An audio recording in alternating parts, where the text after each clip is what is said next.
saya Rita Susanti, saya dari kelas KM 203, Prodi Komunikasi. Berikut ini saya akan membacakan presentasi dari mata kuliah Estetika Humanisme dengan topik pembahasannya yaitu self-concept, komponen, dan juga karakteristik dari self-concept. Saya akan menjelaskan pengertian self-concept atau konsep diri merupakan bentuk, cara, dan sikap dari seseorang dalam menilai dirinya sendiri. Perspektif diri meliputi berbagai aspek, yaitu aspek fisik maupun psikis, seperti mengenal karakteristik dalam diri, perilaku dan perbuatan, kemampuan atau talenta yang dimiliki, dan sebagainya. Konsep diri tidak hanya mencangkup kekuatan atau kelebihan diri, tetapi juga kelemahan dan juga kelebihan yang ada pada diri sendiri. Sebagai salah satu contoh adalah apabila seorang individu meyakini dan menganggap dirinya mampu untuk mengatasi sesuatu masalah yang dihadapinya, maka akan terbentuk self-concept yang baik atau positif pada dirinya. Namun juga sebaliknya, self-concept yang negatif akan terbentuk jika individu tersebut merasa dirinya tidak mampu atau pesimis terhadap kemampuannya sebelum mencoba. Oleh sebab itu, sangat penting bagi individu untuk mengenali dirinya sendiri sebaik mungkin untuk dapat mengembangkan potensi, cita-cita, dan juga mencapai tujuannya di masa depan. Kemudian adalah self-concept menurut beberapa ahli, di antaranya Robert Burns mengungkapkan bahwa self-concept adalah relasi antara sikap dan keyakinan individu terhadap dirinya sendiri.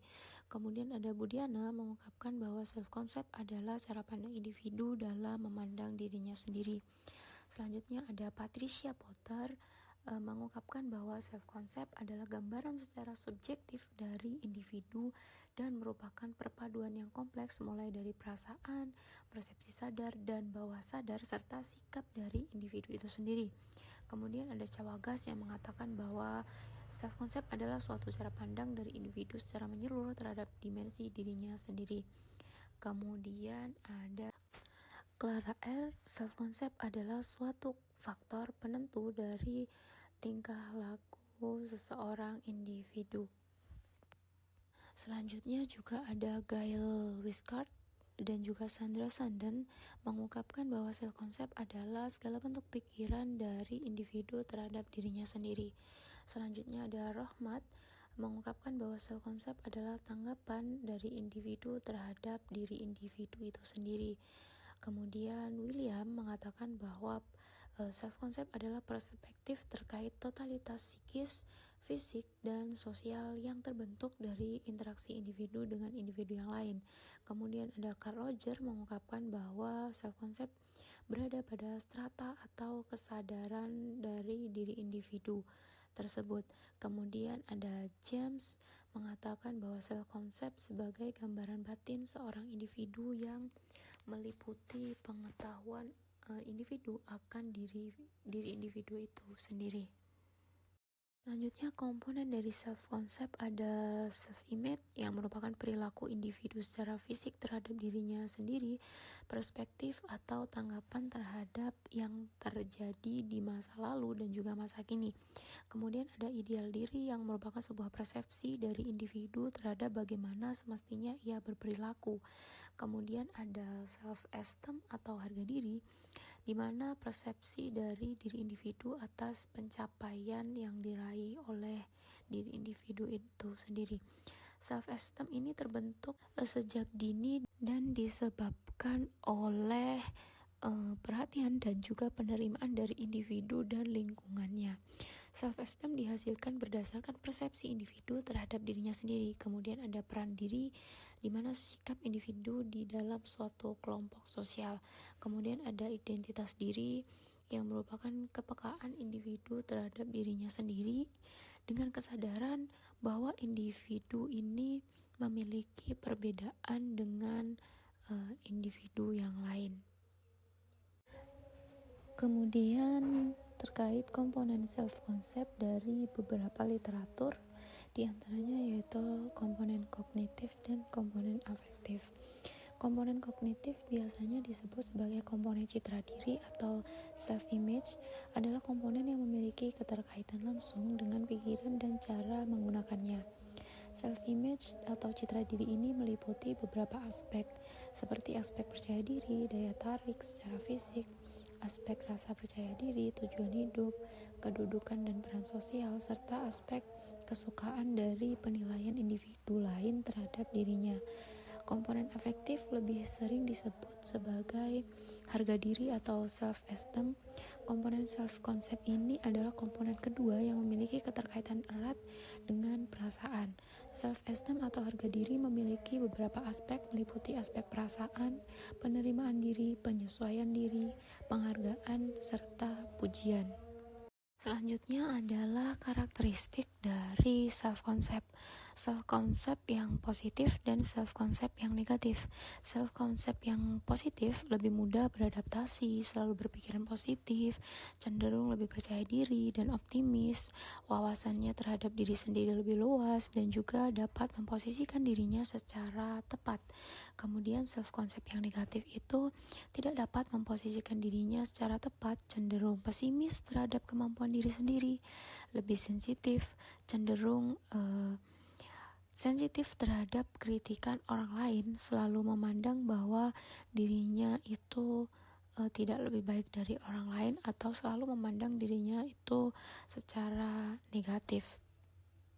Faktornya adalah faktor kegagalan, overthinking, dan juga depresi.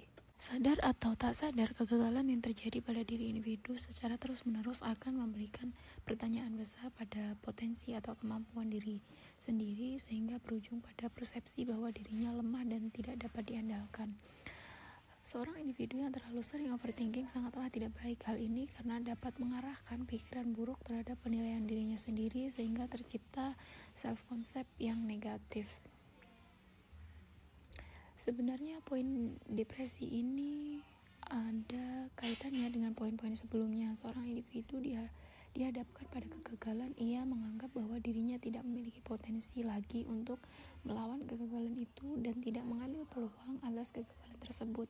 Sampai akhirnya diri individu itu dilanda stres hingga depresi karena terus memikirkan kemungkinan-kemungkinan negatif atas kegagalan yang telah dia alami.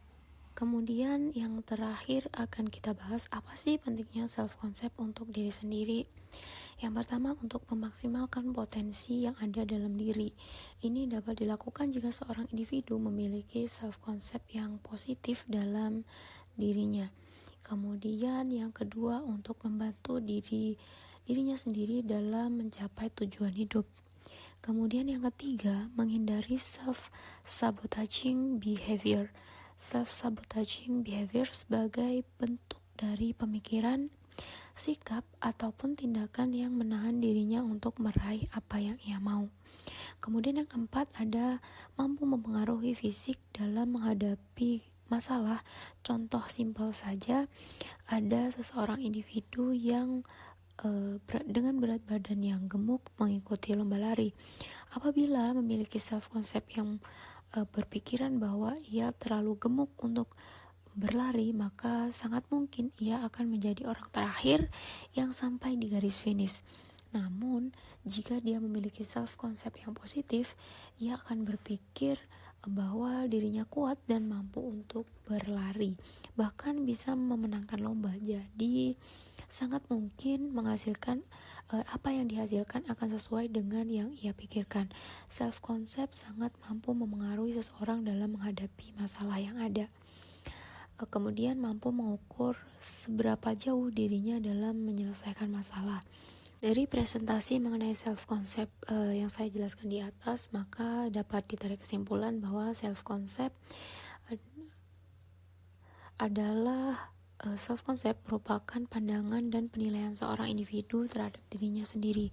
Self-concept sangat berguna sebagai landasan perilaku dan untuk menyesuaikan diri dengan lingkungan.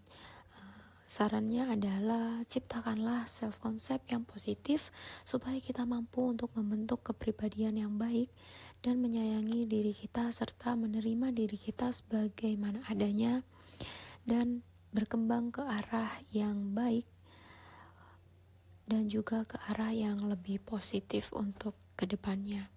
Baiklah, sekian presentasi dari saya mengenai self-concept atau konsep diri. Semoga dapat bermanfaat, dan jika ada kurang lebihnya saya mohon maaf yang sebesar-besarnya.